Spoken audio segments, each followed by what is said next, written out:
বন্ধুরা, নারকেল পাতার কাঠি ছাড়ানোর জন্য আমরা সবসময় পঠিদা ব্যবহার করি। পঠিদা ব্যবহার না করে নারকেল পাতার কাঠি ছাড়ানো যাবে, তার জন্য প্রয়োজন একটা মেশিন। আমি মেশিন বানিয়ে নেব।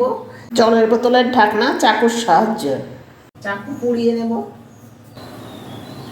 ঢাকনার একটা সাইড কেটে নেব, একইভাবে আর একটা সাইডও কেটে নেব। ঢাকনা দুটো সাইড কেটে নিয়েছি, মাঝখানটা কেটে নিতে হবে।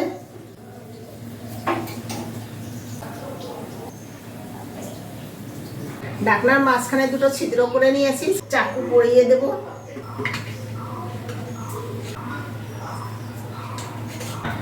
চাকু পরিয়ে দিয়েছি। কত সহজেই নারকেলের শোলা কাঠি ছাড়ানো যায় তোমাদের ছাড়িয়ে দেখাবো।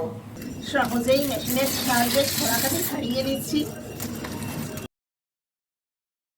এইভাবে শোলা কাঠি ছাড়ালে সব থেকে নিরাপদ, হাতের লাগবে না, হাত কাটার কোনো ভয় থাকবে না।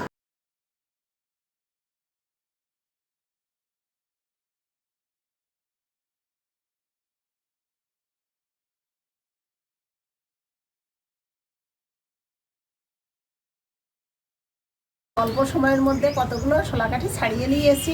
তোমরাও বাড়িতে প্লাস্টিকের ঢাকনা দিয়ে শোলা কাঠি ছাড়ানোর মেশিন বানিয়ে দিতে পারো।